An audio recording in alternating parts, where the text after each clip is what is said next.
state of Israel had been proclaimed, and the people rejoiced in their new nation, a haven of refuge for the displaced and persecuted members of the Jewish faith from all over the world. Israel was admitted to membership in the United Nations, and her flag was raised at Lake Success. Again, the United Nations had, through peaceful mediation, resolved an international dispute which had been a threat to world peace.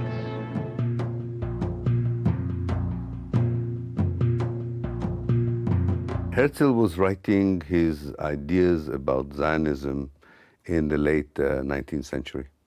And the backdrop to his books and vision is the rise of anti-Semitism in Central and Eastern Europe, on the one hand, and his own frustration from not being fully assimilated into Western European culture. And his solution was to create, instead of a German romantic national movement, where the Jews would not be accepted, he understood that, to create a Jewish romantic national movement. You cannot say it was a monolithic thing. There were different reactions. The richer Jews, that were the Western Jews, mostly they were opposed to the idea of Zionism because they were well assimilated in their own countries. They were well rooted there, and they considered that bringing up such a subject was very dangerous because it meant that they are not citizens of these countries anymore, that they have to go somewhere else. But the Dreyfus affair was the one that shocked them, and they started to feel that no matter what we do, no matter how assimilated we get, we are still rejected, we are still not accepted, so we have to find our own place, our own country to go to. Les vrais juifs, c'est-à-dire les vrais judaïsmes, les vraies institutions, organisations des masses, étaient contre le sionisme. Entre les 80 grands rabbins de l'Allemagne, 78 signent qu'il ne veut pas qu'un congrès sioniste anti-juif se déroule sur la terre allemande. Le pauvre Herzl a dû remplacer le congrès dans un casino à balles. Avec tout le respect, un casino à balles, c'est comment un casino à balles? They had different ideas. They didn't choose Palestine immediately. They thought about places like Uganda, Argentina, the United States, Azerbaijan. But we also have to understand that they were pushed by Christian Zionists not to give up on Palestine. And these were very powerful evangelical people, both in the United States, especially in Britain, who really wanted to see the return of the Jews to Palestine. Pioneers and refugees from countries of the oppression where Jews are free to be anything but Jews, young and old. They are going now to a land which accepts them as its own and not merely as strangers to be tolerated. They will drill wells and bring the hidden water, the most precious treasure, out of the depths of the earth. Ça nous ramène au fond dans l'univers mythologique judéo-chrétien à des images très fortes qui parlent à tout le monde, en tout cas en Europe et en Amérique du Nord, à savoir le fait qu'on oppose un juif agriculteur sédentaire à un arabe nomade, tribal, etc. Et donc on oppose le monde civilisé à la barbarie et au monde primitif. Et ça ramène au stéréotype de Abel et Caïn, Abel l'agriculteur sédentaire et Caïn le nomade qui par ailleurs va tuer justement Abel. The Christian Zionist evangelical dogma is very clear. It believes that the return of the Jews to Palestine signifies the end of time, the second coming of the Messiah, the resurrection of the dead. So for them, the return of the Jews is the first indication that God's will is going to be implemented finally. And in this respect, they always wanted the Jews to come back, or allegedly come back, to an ancient homeland where supposedly the Jews used to live as a nation, even had a state, which of course is all fabrication of history, but that doesn't matter because all national movements fabricate their history. So in this respect, Zionism was not unique. This is the land which God promised to Abraham.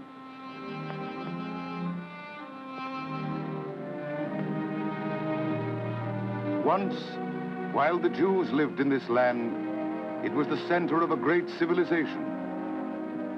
Through the ages, the Jews made pilgrimages to all these places, filled with holy memories, to add their prayers to those of their ancestors, that the scattered children of Israel be gathered again into the shelter of their own homeland. C'est peut-être les choses les plus importantes. Comment transformer une mythologie religieuse en une mythologie historique ou politico-historique? Et pourquoi j'insiste ça? Par exemple, dans les déclarations d'indépendance d'Israël à 47-48, on pose le mythe que le peuple juif était exilé par les Romains au 1er siècle de notre ère. J'ai décidé de chercher des livres de recherche sur l'acte d'exil. Et il n'y a pas eu d'exil. C'est-à-dire, il n'y avait pas un acte d'exil. Les Juifs n'étaient pas exilés. Le judaïsme a commencé à se propager, venir à Rome, etc. Mais les Juifs jamais n'étaient pas exilés de cette terre. Sauf que pour la naissance du sionisme, il fallait cette idée de retour qui est basée sur l'idée d'exil. What Zionism did was two things. One is to transform Judaism from a religion into nationalism. And this is why at the beginning of Zionism, very few Jews agreed to do that. And secondly, they wanted to transform the Jews from people who live in a unique way, a segregated way, into a modern nation. La cristallisation des idées nationales avec un imaginaire raciste, c'est le bon temps de la fin du XIXe siècle. Tout le monde devient malade de nationalisme à cette époque, une chose qui va cheminer vers la Première Guerre mondiale. On ne peut pas comprendre la Première Guerre mondiale sans l'idée nationale. On ne peut pas, répandu partout, on ne peut pas comprendre le sionisme, parce que le sionisme, c'est aussi une imitation de tous les autres nationalismes en Europe.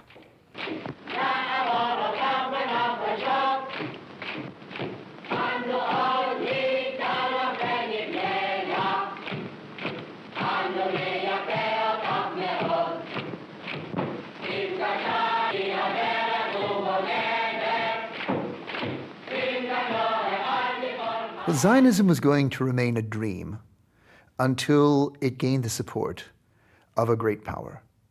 And in that sense, the first support came from great financial power.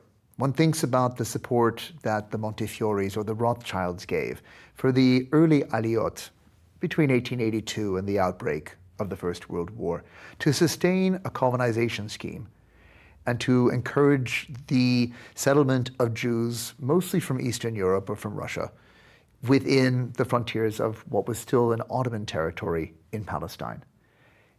That support was good for bringing Jews to Palestine, but not in sufficient numbers to give them a critical demographic mass. For that, you really needed to have the support of a large political power. The headquarters of the Zionist movement during the First World War was in Berlin. But because of the war, the leaders of the Zionist movement decided, rightly, they were always very good in anticipating big events. They had a feeling that Germany is going to lose. So they transferred the headquarters from Germany to London. And a new figure became very important in the Zionist movement, Chaim Weizmann, who was a kind of a war hero in Britain because he invented the TNT and helped Britain to win the war in a way. So he became very influential. And his friends in the Zionist movement made it very clear that the Zionist movement would look for Britain as the superpower that would help implement the Zionist ideology. Pendant la Première Guerre mondiale, la Grande-Bretagne et ses alliés vont se retrouver confrontés à différents terrains de bataille, notamment la péninsule arabique, le Proche-Orient.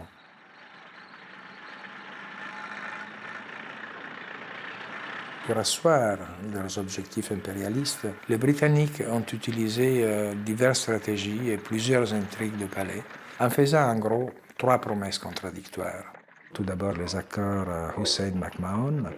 En échange de l'alliance avec les Britanniques, les Hachémites auraient été les destinataires d'un futur royaume arabe pas mieux défini à la fin de la Première Guerre mondiale. Deuxième négociation secrète, ce sont les célèbres accords Sykes-Picot qui portent sur un partage provisoire, là aussi pas mieux défini, de zones d'influence dans le cadre post-guerre entre France et Angleterre au Proche-Orient. Enfin, c'est la déclaration Balfour où, en gros, le secrétaire d'État aux Affaires étrangères, Lord Balfour, déclare le soutien de l'Angleterre à la création d'un foyer national juif. The British were looking for more funds for the war effort. And so there, the claims of the Zionist movement that they would be able to help fund the war effort was very attractive.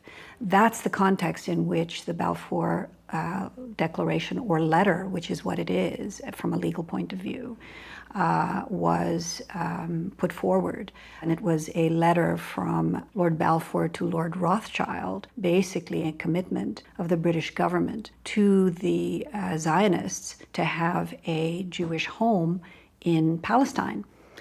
The wording of the letter is actually very interesting.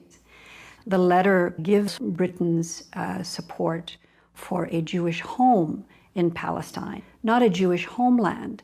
That it's one thing to allow immigration of Jews into Palestine, and it's a quite different proposition to create a country for those immigrants at the expense of the native populations. The second clause, without prejudice to the civil and religious rights of the native Palestinian Arab population. They're just called non-Jews. And what's interesting there is the omission of the word political rights, so that the religious rights were to be protected, but not the political rights. And that was a careful omission on the part of the drafters. I mean, this was a document that was drafted by a number of different people in the name of Lord Balfour. There was some misconceptions in Britain about Zionism, which really helped the Zionist movement. One was a total confusion about the Bolshevik movement and Zionism. Because there were so many Jews in the Bolshevik movement, the British government believed that if it supports the idea of colonizing Palestine for the Jews, it will create a good relationship with the Jews in the Bolshevik movement, which of course was ridiculous because the Bolshevik Jews were anti-Zionist, not pro-Zionist. And the second one is probably less ridiculous, but a bit premature. They believed the Jews had a lot of influence in the United States. And again, it was a bit weird because in 1917, the American Jews were still not Zionists. They did not support the idea of Zionism, which is also a bit anti-Semitic, of course, to assume that the Jews controlled both the new Soviet Union and the United States. But this was always Zionism, always benefited from anti-Semitism, Christian Zionism, and strategic interests.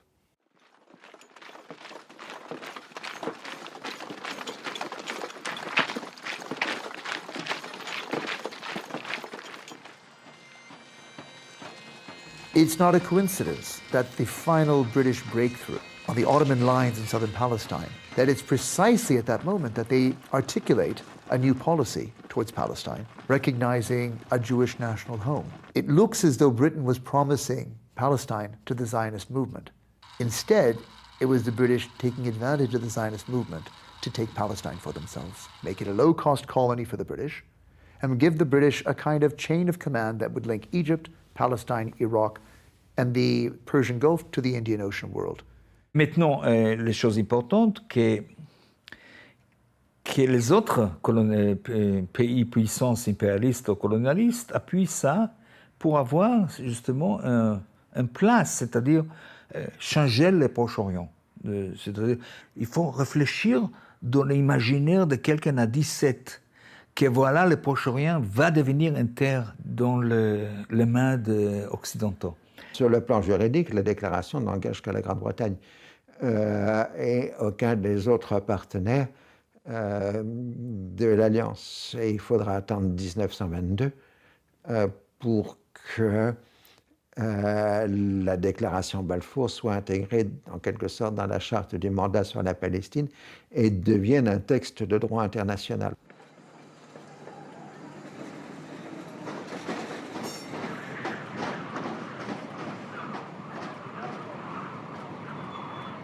À la fin de la Première Guerre mondiale, la création de la Société des Nations est un grand projet d'espoir et de volonté de promouvoir la paix. La Société des Nations contient au moins deux nouveautés très importantes. La première porte sur la question de la transparence et donc contrer au niveau des traités et des accords internationaux la pratique qui avait prévalu jusque-là. Le deuxième élément très important est la question de l'autodétermination des peuples libres. Et cela ne sera pas sans conséquence, notamment sur le développement du mandat britannique en Palestine et de son issue. Britain and France became the new rulers of the Middle East after the defeat of the Ottoman Empire. And they wanted to divide between themselves the Ottoman provinces of the Arab world. There were two issues for them. One, there was an Arab national movement that wanted to create a united Arab republic all over the Arab world. And this is something Britain and France could not allow. They were afraid of a united Arab force. And they had a problem with the Americans until Wilson disappeared, that the Americans demanded that the right of self-determination for people would be respected. So they find a compromise, the mandate system. They convinced the Americans and some local Arab leaders that it would be better to divide the Arab world into states rather than to have one united Arab republic. So they forced upon them a map, a new map, the map more or less that we know today, of Syria, Iraq, Jordan, and so on. Mandates were, as framed by the League of Nations, meant to be projects of limited duration. But as conceived by the imperial powers, they were meant to be a part of the extension of the imperial network through a new form of imperialism, a new notion of colonialism.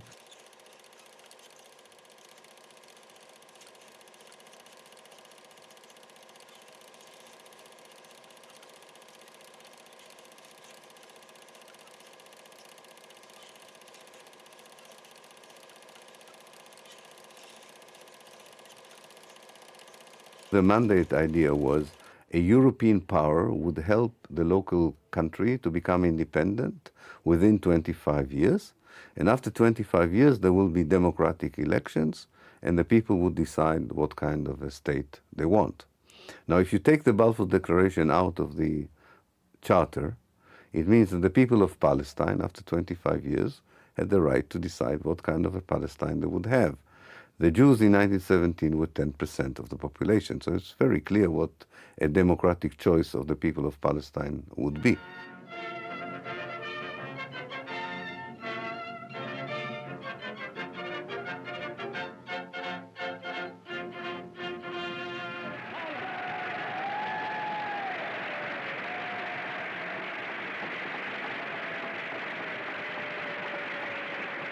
It is nearly 16 years since he recruited me to the Zionist movement.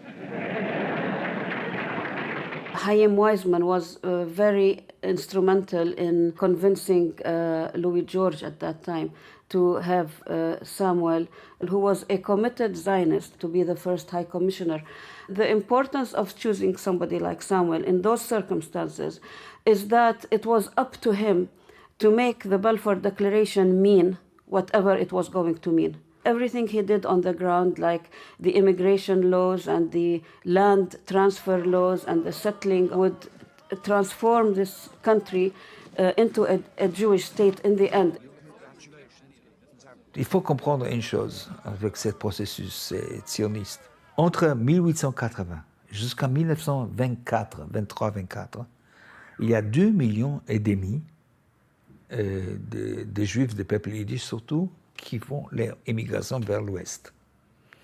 Il s'arrête en Allemagne, on le pousse plus loin. Il s'arrête en France, on le pousse plus loin. Il s'arrête à Londres, on le pousse plus loin. Ils arrivent à la fin à San Francisco. Face à 2,5 millions, il y a quelque chose comme à peine, si vous voulez, 100 000 qui décident de faire l'immigration ici, sur cette terre de Palestine.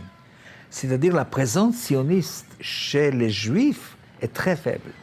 Maintenant, pourquoi 24 ? Parce qu'à 24, il y a une vague anti-juif et anti-immigratoire en États-Unis très fort. Et la loi de Johnson décide, on coupe l'immigration. Et commence plus l'immigration et la colonisation ici, sur cette terre de Palestine.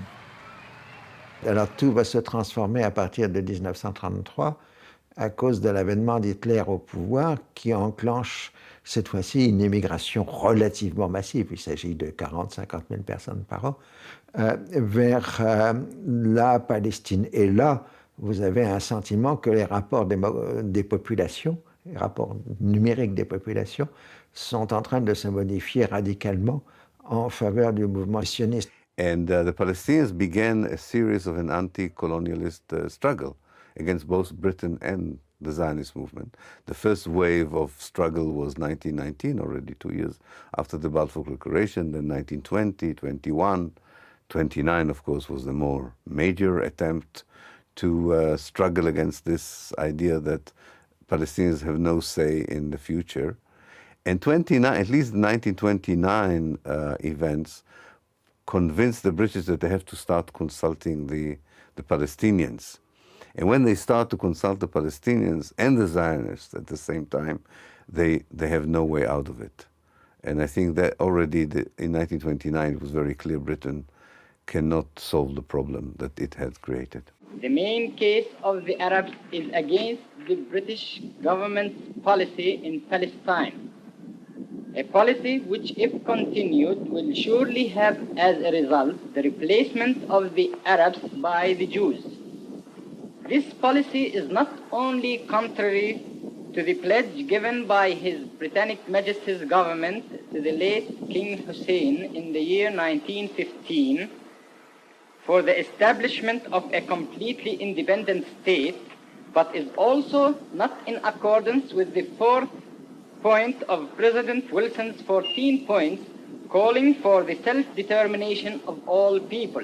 The Arabs, who decided on a general and a complete strike until the total and immediate stoppage of Jewish emigration is brought about and until the government introduces an essential change in its present policy. In Jerusalem, the state of tension continues. Terrorism has caused a number of deaths already, and at Arab meetings, agitators whip up the old race animosity. British police search wayfarers for arms. Under police protection, Jewish families are moved from the old quarters of Jerusalem to districts where they are less likely to be molested. And the British soldier in his tin hat helps too.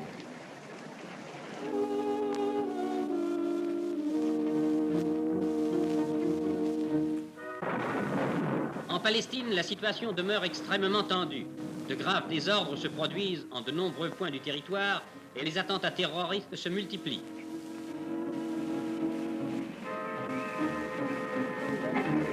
Envoyés d'urgence pour rétablir l'ordre, de nouvelles forces de police anglaises débarquent à Jaffa. Devant la nécessité de mettre un terme à l'activité sanglante des rebelles, l'autorité anglaise s'est vue contrainte d'adopter des mesures énergiques. The result was disastrous for the Palestinians because most of their leaders were killed by the British or exiled. And when 48 would come, they would be without proper leadership. From a Zionist perspective, they understood that if they want to take Palestine, they have to do it by force, and they will have to transfer the Palestinians. This is the time when the leader of the Zionist movement, David Ben-Gurion, talks openly about the need to expel the Palestinians if you want to create a Jewish state. And for that, you need military force. Questions have been asked in Parliament about the arming of Jewish supernumeraries. Well, here is a detachment of men who have been trained to reinforce the military in the protection of their homes. Trenches have been dug around the Jewish colonies. Police and supernumeraries are ready to man them at a moment's notice. Arabs convicted of crimes or offences against authority are kept in concentration camps behind barbed wire. Strictly guarded, they are put to breaking stones for road making. In the unhappy state of Palestine, these camps are inevitable. After the abandonment of rebellion, justice may be tempered with mercy. En 1938, 15 à 20% de l'armée britannique dans le monde se trouve en Palestine pour écraser la révolte palestinienne. C'est-à-dire qu'au moment de Munich, un soldat britannique sur 5 se trouve en Palestine, ce qui est tout à fait inacceptable. Et à partir du moment où on s'oriente vers une guerre en Europe, les Britanniques gèlent la situation en Palestine par le livre blanc de 1939 qui limite et puis interdit l'immigration juive en Palestine.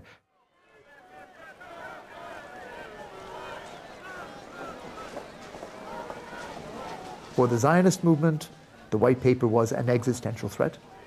Ben-Gurion, recognizing that Britain was facing up against a future conflict with the Nazis, promised to support the British war against the Nazis as if there was no white paper. But he promised the Zionist movement he would fight the white paper as if there were no war against the Nazis. More radical members of the Jewish community in Palestine took this as a soft line by Ben-Gurion. They believed that Britain's posture had changed fundamentally from being a state supporting the creation of Jewish ambitions to statehood to becoming an illegitimate colonial occupier denying the Zionist movement its right to national self-determination in its biblical homeland, Eretz Israel. And this is where we see the break-off of the Stern Gang or the Etzel, the Lehi movements, which advocated using terror tactics to drive the British out of Palestine as an illegitimate colonial occupier. These underground terrorist organizations were, of course, an offshoot of the Haganah. That was itself another underground military organization. It was the nucleus of the later Israeli army. Among their leaders were somebody like Shamir, who later became prime minister, and Begin, and they were wanted by the British army as terrorists. They were the extreme right-wing factions of the Zionist organizations who belonged to the faction of Jabotinsky, who believed in the end that there was no place for Arabs and Jews, because they could see, everybody could see with their own eyes that this country was inhabited. It was not an empty land like the propaganda that was used from the end of the 19th century, the very well-known cliche, a land without people for a people without a land. When they went there, they saw with their own eyes that that was totally untrue. And Jabotinsky would say it. There is no place for both of us. It's either us or them. And we are coming here as conquerors. We are colonialist conquerors. And it has been a natural thing throughout the whole of history that when people are conquered, the original inhabitants will definitely resist.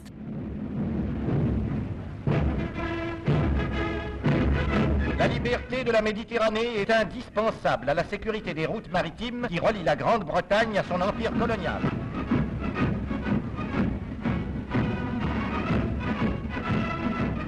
Dans la Méditerranée orientale, l'Angleterre doit défendre la côte palestinienne et les populations placées sous son protectorat, ainsi que le port d'Haïfa, terminus du pipeline qui amène de Mossoul le pétrole indispensable aux besoins de sa défense nationale. De 1941 à 1943, la Palestine est une base arrière de l'armée britannique au Proche-Orient et elle se développe économiquement dans tous ces secteurs parce qu'il faut ravitailler, habiller d'1 million de soldats britanniques qui se battent dans le désert égyptien. C'est aussi le cas évidemment en Égypte, en Irak, toute la région travaille pour l'armée britannique. Ensuite, au printemps 1942, les Allemands et les Italiens sont chassés complètement d'Afrique du Nord par la prise de Tunis. Et à ce moment-là, donc, la Seconde Guerre mondiale s'éloigne du Proche-Orient.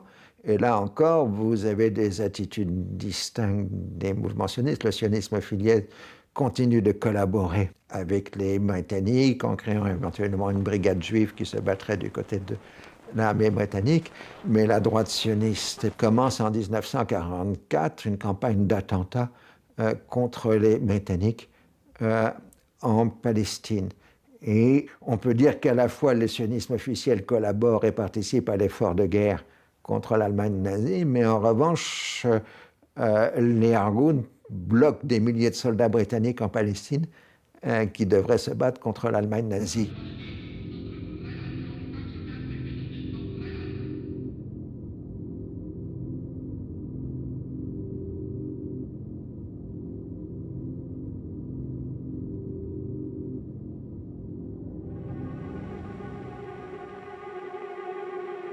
It was in the spring of 1945, but we'll never forget it. We saw liberty. It was the doors opening up for the first time in many years. You heard those voices in a dozen different languages saying, "We have waited so long for you to come." The leadership of the Zionist movement understood that Britain and France are declining, and that if they want this colonialist project of Zionism to succeed, they need not only do they have to fight Britain because they don't have the same interests, they need someone else to take over as a supporter. And that's when they started to understand the importance of the American Zionist community, the Jewish community, and also the Christian Zionist community in America. The lives of 5 million Jews have proved to the world what the Jewish problem means. You don't have today to preach Zionism or to read Herzl and Pinsker and Hesse nach Adam. You just have to say 5 million Jews massacred in Europe because of the homelessness of the Jewish people.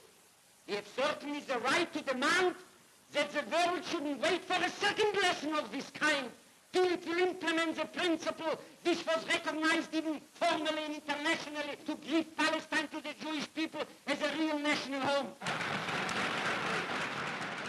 L'Irgun ne désarme pas.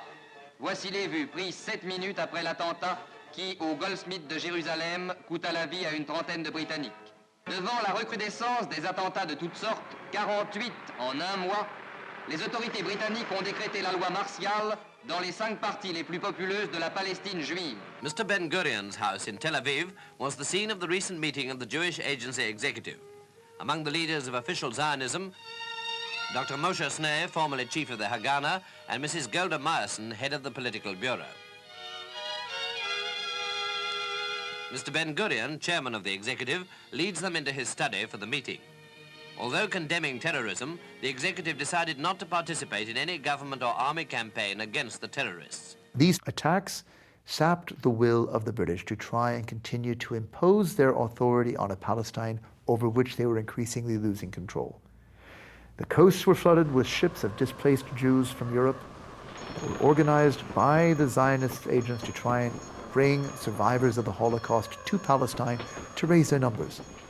And the British were no longer in a position to drive back these ships of Europe's miserable and dispossessed, which gave them a very bad reputation in the international community. Here they were turning back the survivors of the Holocaust at the gates of Palestine. And in the end, the British found that they had no solution to the rival and incompatible nationalisms, Palestinian and Jewish, and they handed over the dossier to the new United Nations, the successor to the League of Nations.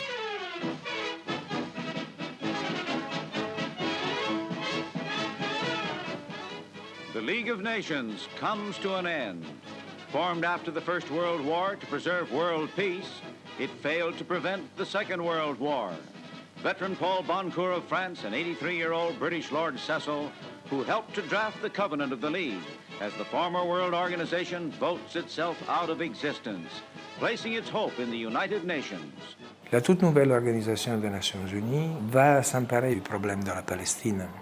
L'UNSCOP va faire 2 propositions. La première, celle d'un seul État, un État fédéral, composé de plusieurs cantons, notamment des cantons arabes, palestiniens et juifs. Proposition qui ne retiendra pas la majorité des votes, alors que la deuxième proposition est présentée comme la solution, votée à une majorité, qui sera justement la création de 2 États, à savoir un État palestinien et un État juif sur une majorité du territoire de la Palestine historique et 1% de ce territoire consacré à Jérusalem et sa conurbation avec Bethléem sous un statut international. What is interesting about this report, which they decided to take to the General Assembly and to adopt it as a peace plan, that first of all, and I think that's the most important fact about it, they knew that this was totally rejected by the Palestinians and the Arab world, and they didn't care. They said, we'll go on with the peace plan, although the major party is against it, which the United Nations will never do again. It will never do such a stupid thing again. But they want, this was the power of America that definitely in that year was particularly pro-Zionist. The United States delegation supports the basic principles of the unanimous recommendations and the majority plan which provides for partition and immigration. We refer to assistance through the United Nations in meeting economic and financial problems and the problem of internal law and order during the transition period. If it hadn't been for the political lobbying and the delay of the vote, it's not at all clear that the partition proposal would have won over the binational federal state. And then the Arabs, who had basically backed away from every proposal because they saw each proposal as a compromise to their indigenous rights as the native population. And they made an attempt to raise the legality of partition to the International Court of Justice. And that attempt was defeated, again through double dealings and backdoor pressure on states to vote for partition. De tous ceux qui ont approuvé le projet de partage de la Palestine en deux États indépendants, personne n'a vraiment voulu aborder le côté légal ou juridique de la question. De la façon dont il fut préparé et conçu, par les intrigues faites autour de lui et par les machinations qui sautent aux yeux et qui ont servi à le présenter à l'opinion publique comme un projet uniquement humanitaire, ce projet restera le plus grand scandale politique de tous les siècles. If we look at partition, the proposal of partition from a legal point of view, of course the UN itself, the UN General Assembly, was well aware that it did not have the legal authority to partition territory anywhere. Resolution 181 was exactly that, a resolution, a proposal, because the General Assembly had no legal authority to order partition of territory or any kind of territorial change. In order to get the two-thirds majority, you needed to convince countries to vote for. And again, America became very useful here. For instance, Liberia, which was the only African independent country, was promised a lot of money from the United States in order to vote for the partition plan. The Americans exerted similar pressure on countries in Central America and South America. Remember, these are the days when the United States has a lot of influence in Central and South America. And the Zionist lobby itself worked quite well. The diplomats worked quite well. And they got the two-thirds majority on the 29th of November 1947. Soviet Union, yes. The United Kingdom, abstain. The United States, yes. Uruguay, yes. Venezuela, yes. Yemen, no.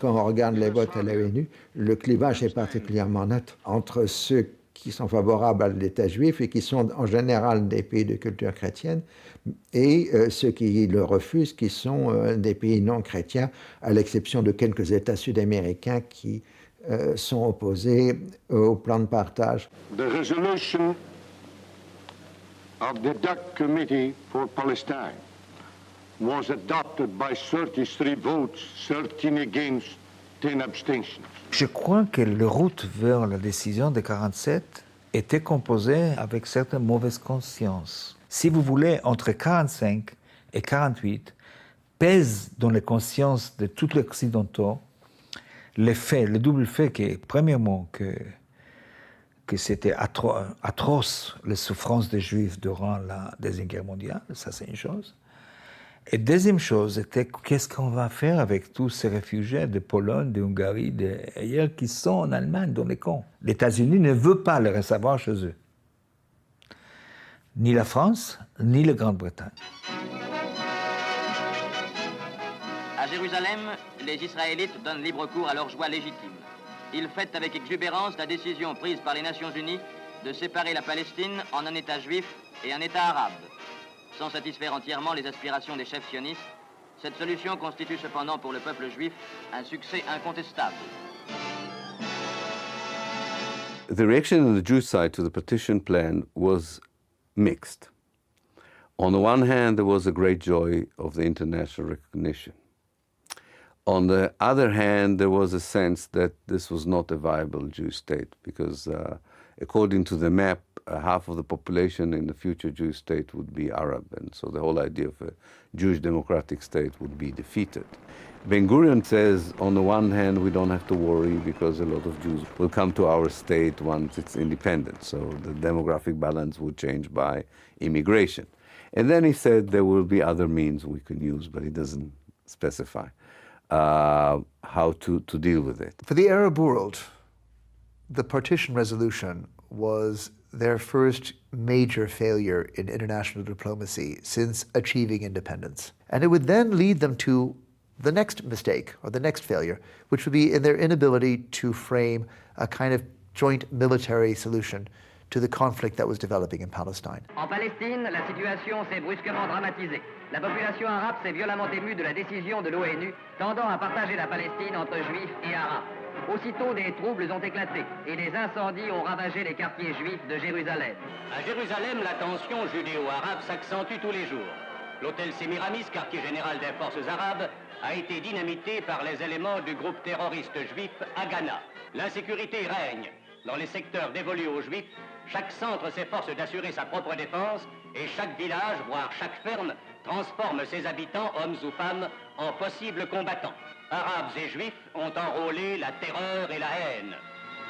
It's two different pictures.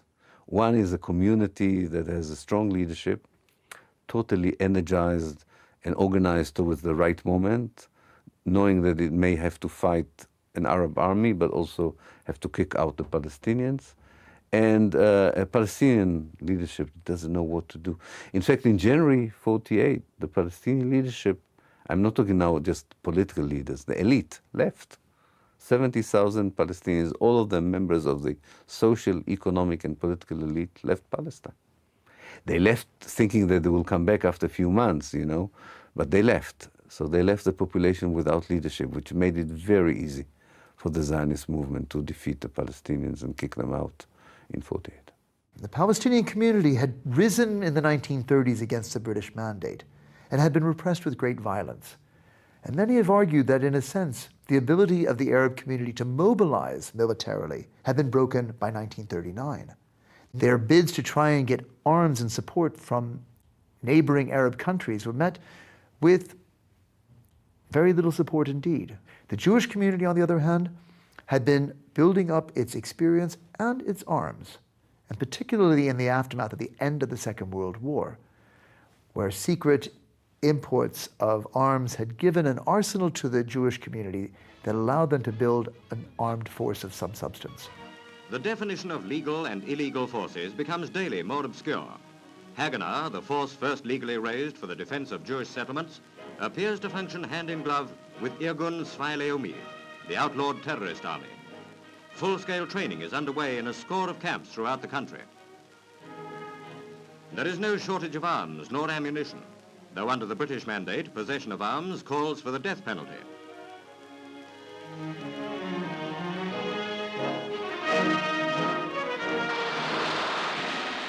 The way the boundaries were drawn of the Arab and Jewish state were fraught with problems from the outset.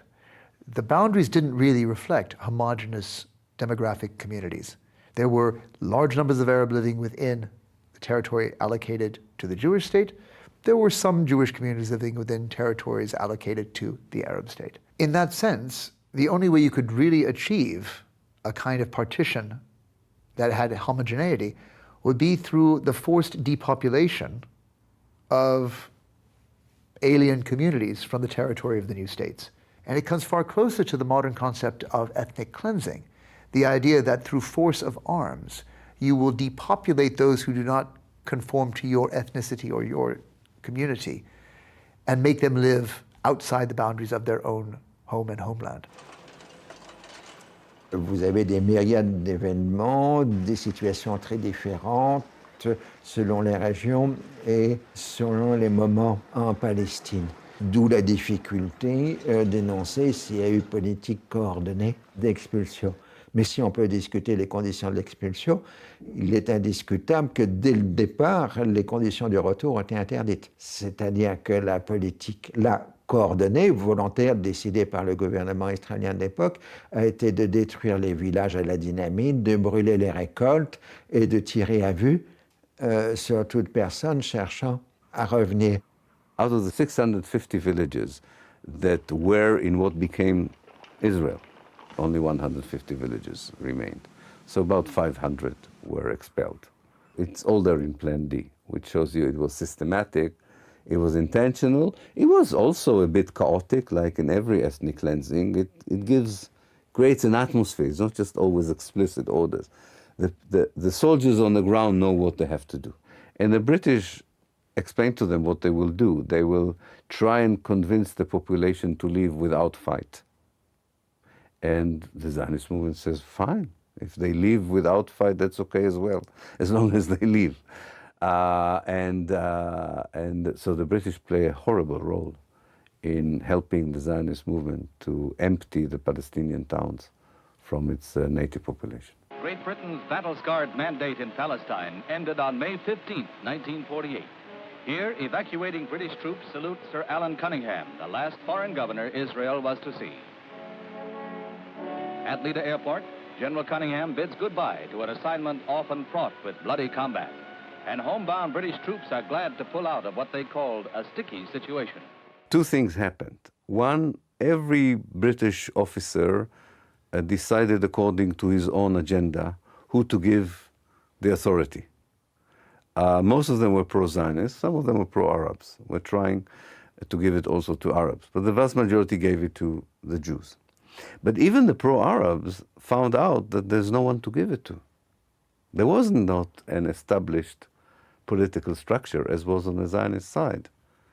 And therefore, the mandatory state was more or less transferred to Zionist hands immediately.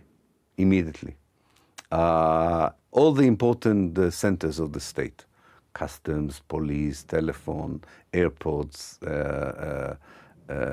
ports, everything fell into Zionist hands instantly. On May 14, 1948, the new government headed by David Ben-Gurion is installed in Tel Aviv. Thus, for the first time since the Roman legion destroyed Jerusalem in the year 70 AD, the Jewish people have a nation of their own. Traversant Amman, la capitale transjordanienne, les armées irakiennes se sont mises en marche pour porter secours à leurs frères de race aux prises avec les Juifs. L'armée transjordanienne a franchi le Jourdain et a vu un jour se découper sur l'horizon les murailles de Jérusalem. The Arabs went to war with Israel, not as a unified body surrounding the Jewish state, but as individual disorganized fronts. The Israelis found very easy to contain and defeat.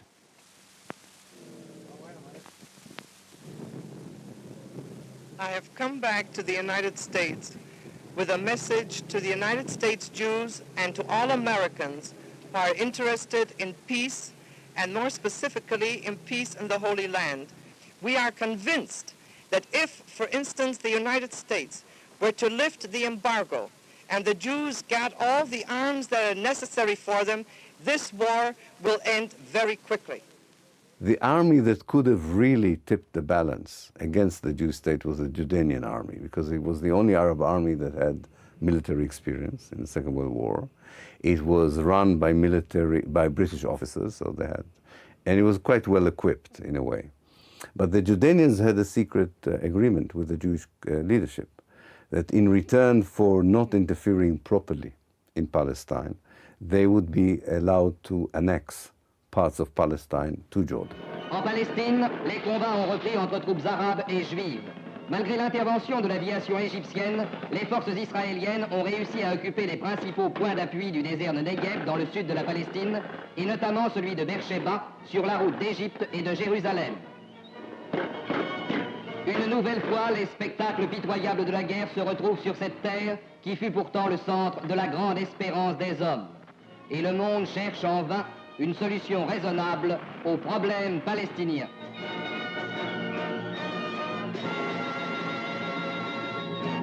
The 1948 war, so to speak, ended with the partitioning of Palestine, but very different partitioning from the one the United Nations hoped for. 80% of Palestine, 78% of Palestine, became a Jewish state. In those 78%, 1 million Palestinians lost their homeland and became refugees outside of Palestine or outside of that area that became Israel. Another part was the West Bank that was annexed to Jordan, and a smaller part, the Gaza Strip, was annexed, or not annexed, controlled by Egypt. Palestine as the hoped-for country for the Palestinian people ceased to exist, and it was erased from the map.